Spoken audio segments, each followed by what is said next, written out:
And welcome to the Raw Review.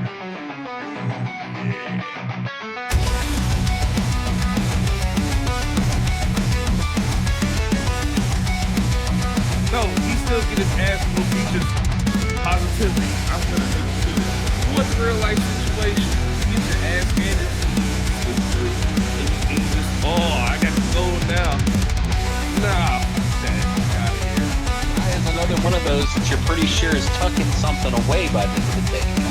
I mean, the woman, she makes Mark Henry look little. Want good news, and if you want good reviews, you come here to It's All a Work. Yeah.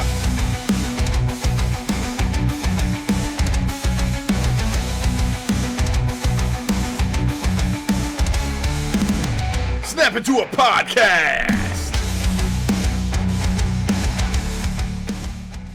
Hello, and welcome everybody to a special edition of It's All the Work. It's me, your boy, Big T. I've got Hanji Manji over to my right, and we are going to talk about the current controversy that is going on with Rey Fenix in AEW and his brother Penta being in WWE. Now, I got the inspiration for this video earlier today. I watched Ashley's it's about a 3.5 minute video over on her YouTube Kick Ash podcast. Go check her out. She's awesome. Check her out on Twitter as well.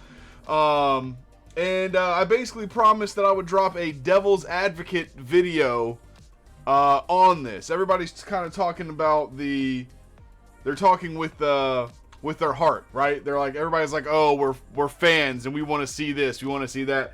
And I wanted to bring a different perspective.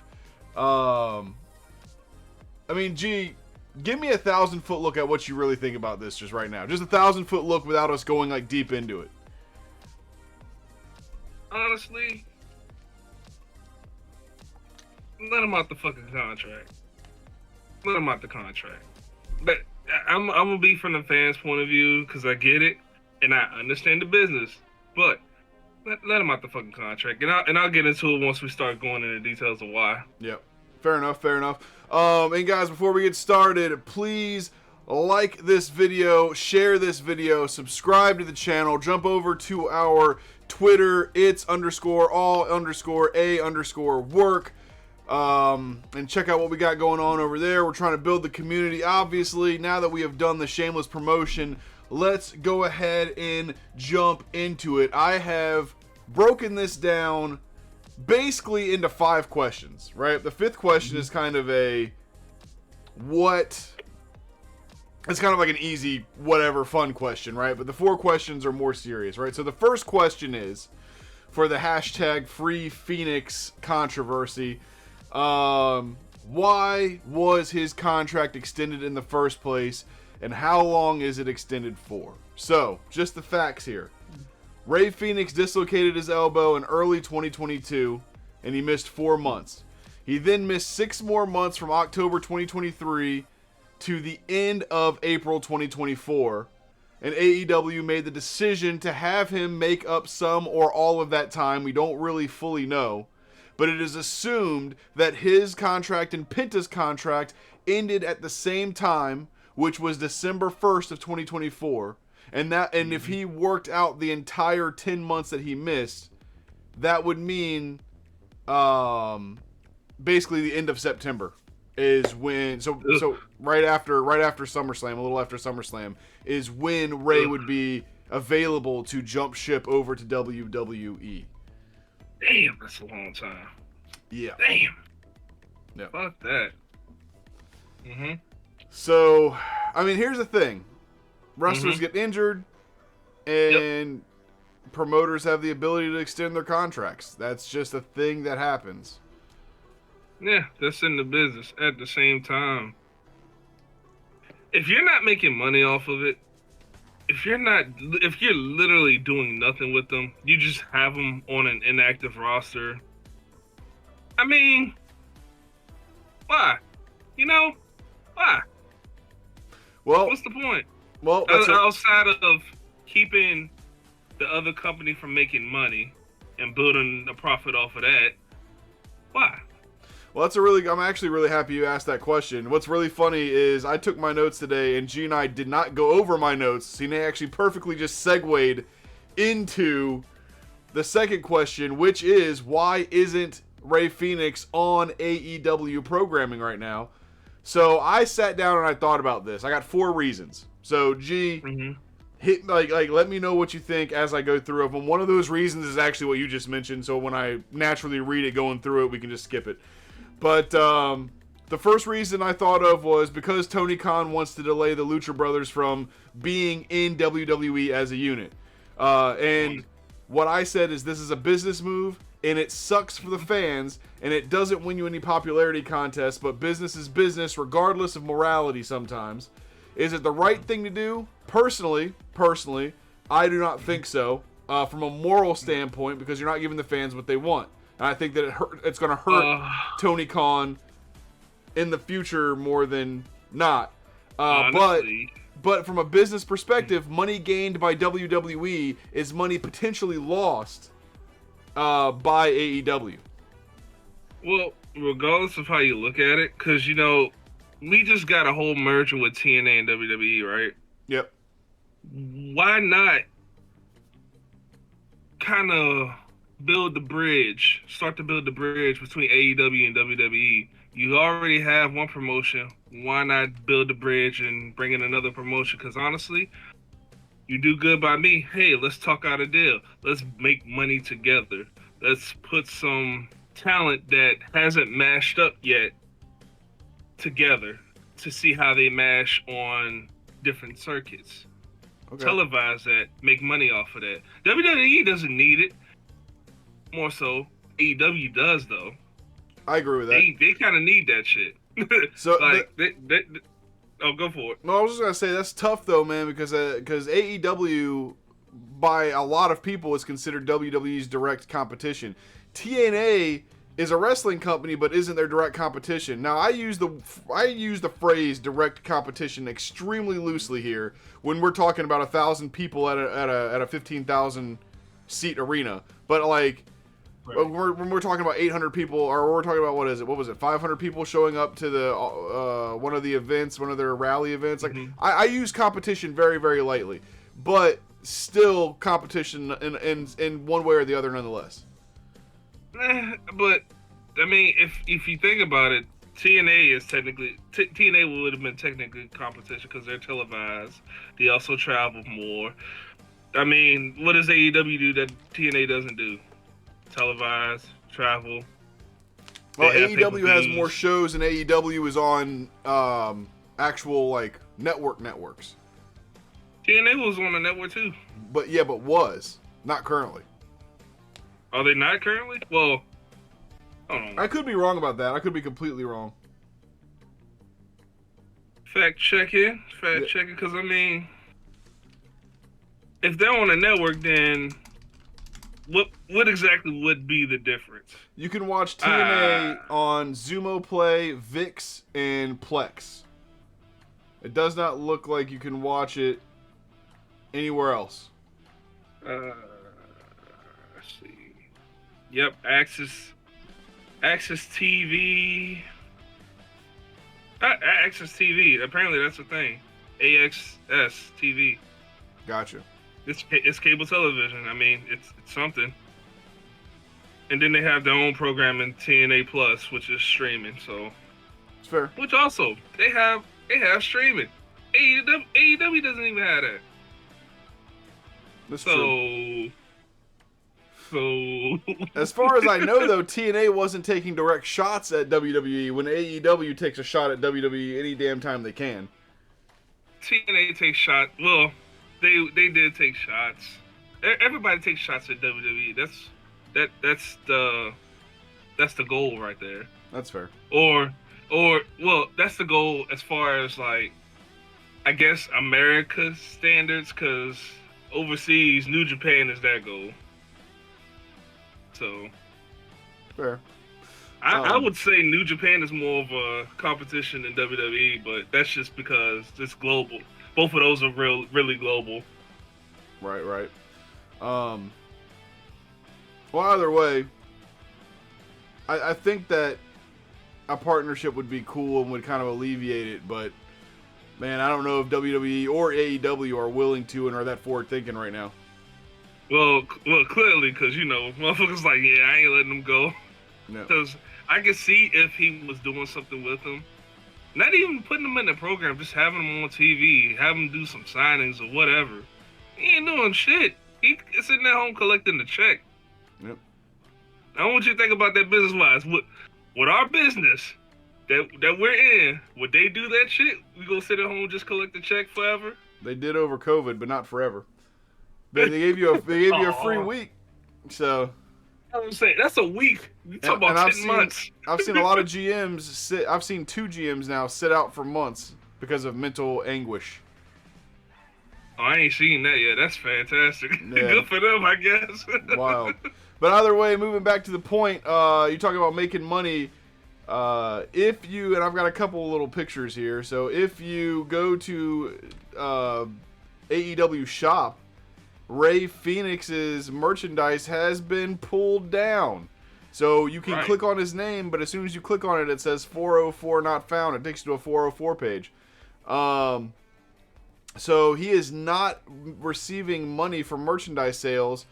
I would assume that if he has guaranteed money in his contract, that's the only money he's getting right now, which is crazy. Yeah. So they might be also just taking his money away. So the second reason of why he's not on AEW programming right now, the merchandise sales that I just mentioned, it just brings me to my second point, which is pettiness. It's just petty. Tony Khan is upset that the Lucha Bros wanted to leave, so he's doing what he can to hurt Rey Fenix and hurt Penta and hurt WWE. It is literally just pettiness, or a part of it is pettiness. I mean, and again, that goes down to not letting them get merchandise sales.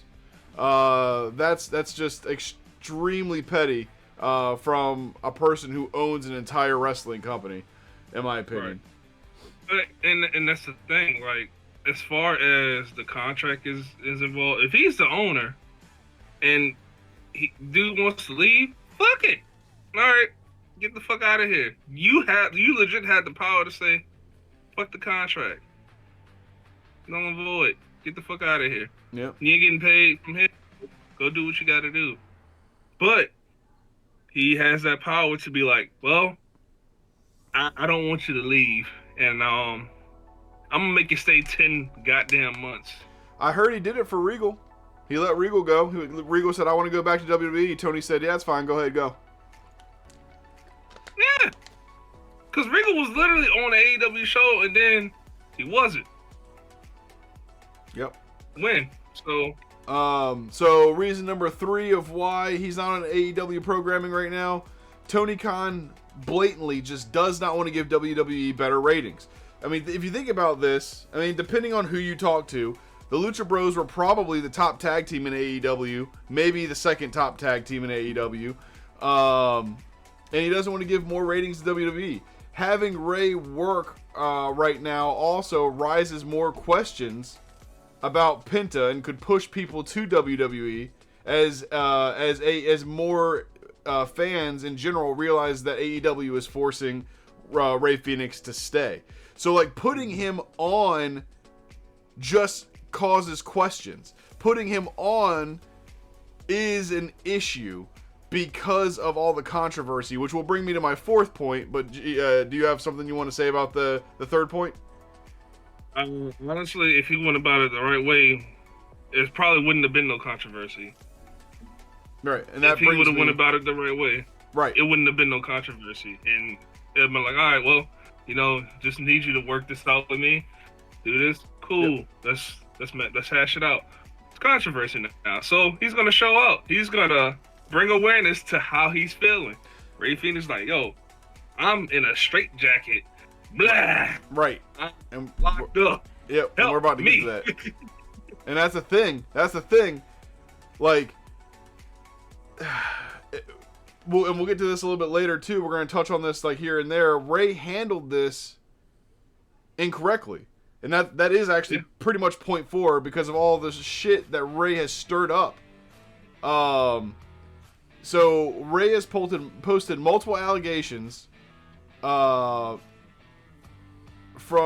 posted multiple tweets that go from like just allegations to pettiness. So the allegations would be where is it at? You ignored me. So right here, where he posted, "I needed a doctor and you ignored me for months." Damn. So he posted that on Twitter, and then he brought it down, if I'm not mistaken.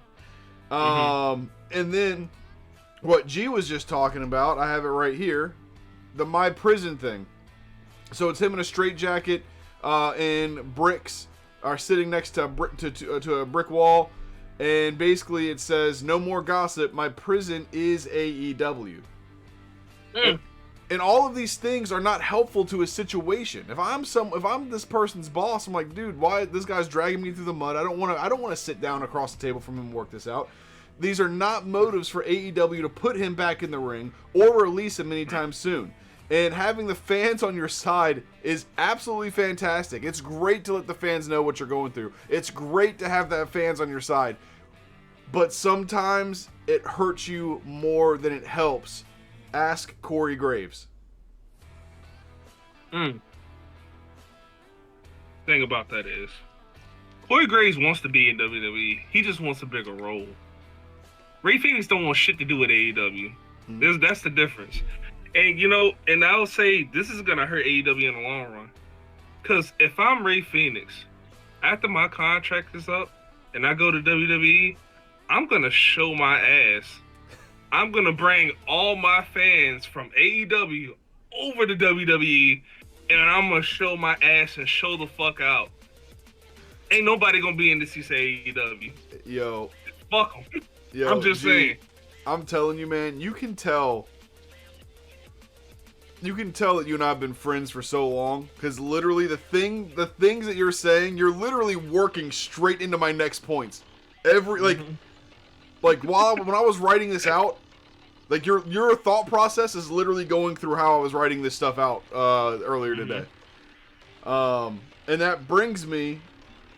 That's going to bring me to my third question, which are, what are the positives that can come out of this?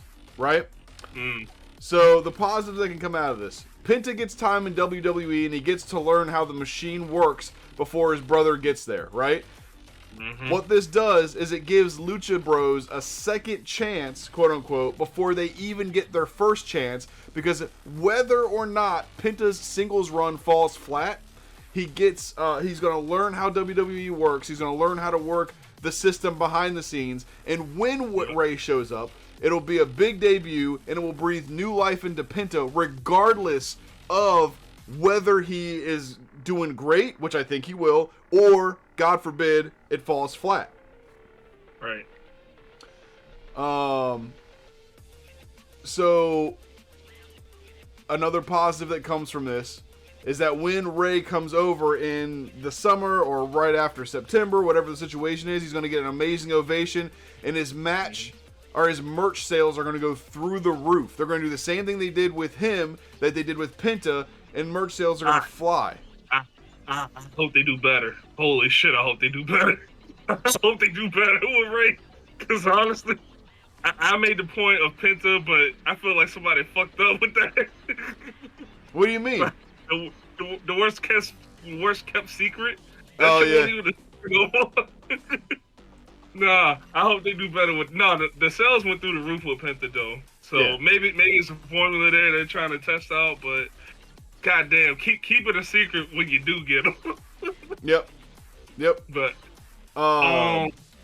is there any positives for AEW out of this? Because honestly, I don't see it outside of, hey, we kept WWE from making money a little bit longer.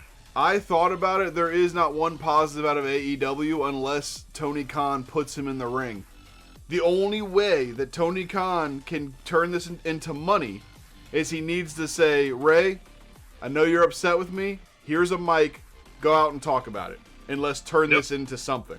Yep. And I was thinking that same thing. Like, because when I saw the straight jacket outfit, I was like, is this a work? And I was like, nah, this ain't a work. He took it down. Yep. This could have been a work.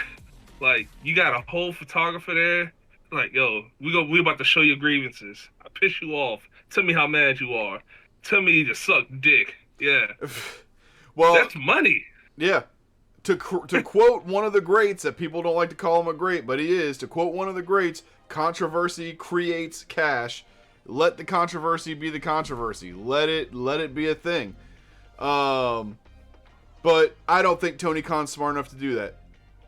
I will say, I don't like Vince, but goddamn, that man was a genius with that shit. No, that was Eric Bischoff. Was it Eric Bischoff too? Yeah, his book is called Controversy Creates Cash. Absolutely. Well, Eric Bischoff, it seemed like Eric Bischoff's shit was kind of fabricated. Or not even fabricated, just kind of engineered. Wow, Vince McMahon shit was real. I ain't even gonna lie. The whole Edge and Matt Hardy shit, that was legit. He's like, yo, go out there and, y'all fight it out. Nigga, what? Yo, he legit slept with his best friend's wife. Yep. Or girlfriend. Whatever it was at the time. Y'all are working together? They went out and fought for real, too, for a little bit. They got some real hits in there, man. That's good shit. Yeah, but it's quality. Well, not quality, but I mean, it gets eyes glued to the television. That's right. That's absolutely right. And so to kind of go into your point as well that we were talking about when we asked the question about Rey going over there and kind of showing out, bringing all of his fans. My third point to this question, my third answer to this question was Rey can literally do whatever he wants right now. Instead of sitting behind a keyboard and tweeting about how you're stuck, start training harder. Make plans for WWE and what you want to do with Penta. Discuss these things. Use this as an opportunity to grow and be better. Not get involved in wrestling fan politics. Not start a free Phoenix bullshit. Go and work. Go and grind and plan what you're going to do and make your WWE tag run the best that it can be going into your singles run, because that's what's going to end up happening with him. So he needs to plan this, and in this 9 months, he can make it work. Now, I'm going to ask you a question. How do you know he's not doing that? How do you know him and Penta aren't doing that? I hope they are. I'm just saying that's what they need to be doing. But as far as him creating controversy as being the keyboard warrior, that's going to break its attraction. It's bringing eyes. Because it's like, holy shit, he wants out. I can't wait to see him in WWE since, he's airing his grievances. Yep.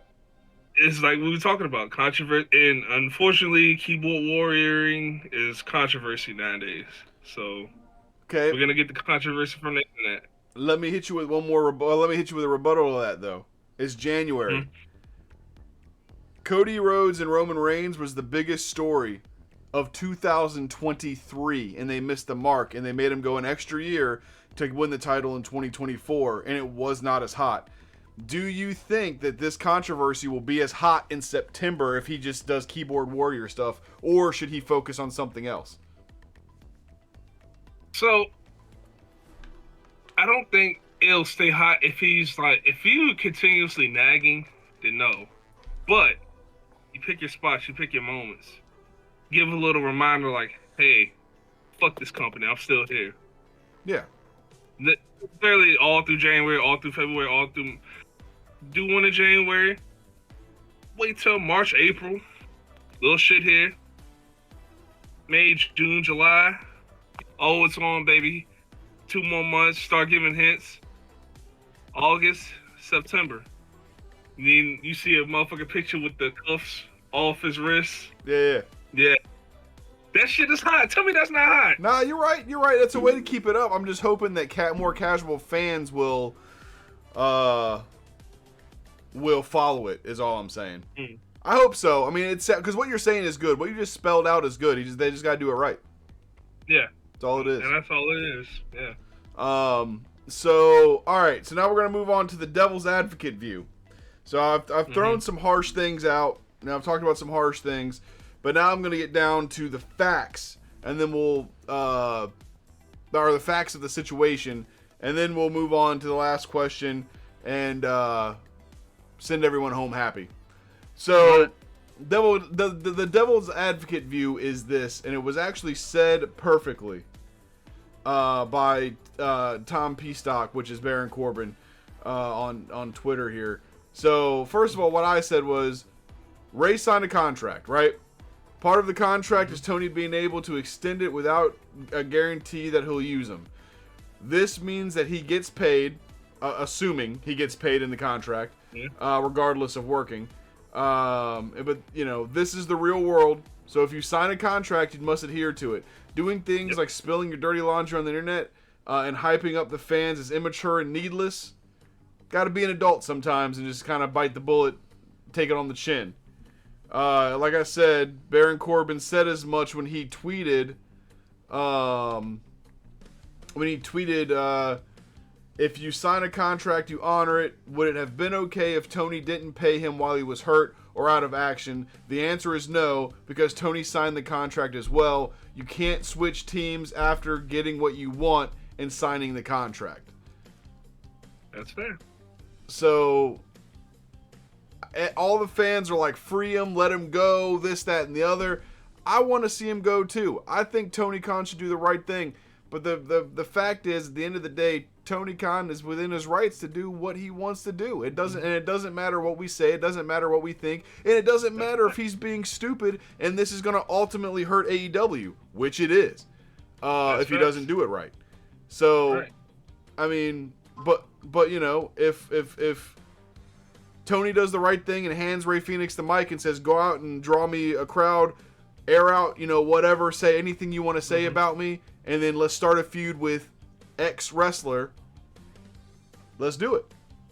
Yeah. You know? Let's make money for the next 10 months that I have you here. Yeah. Fucking goddamn.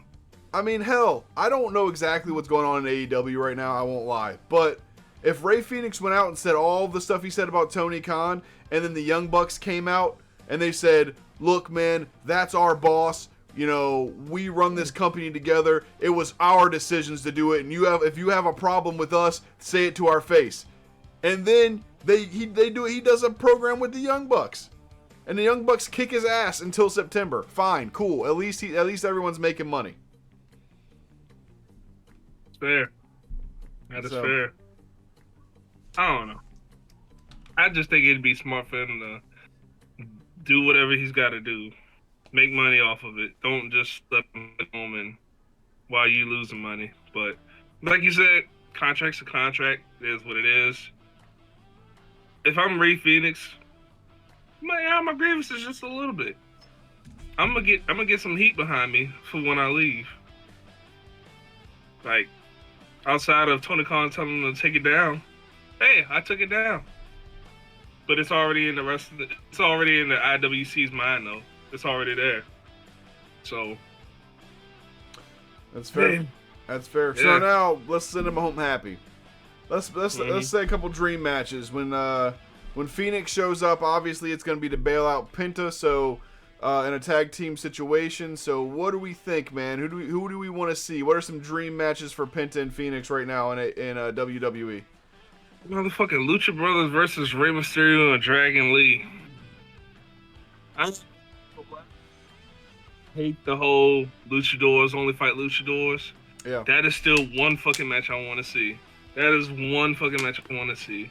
They would tear it up.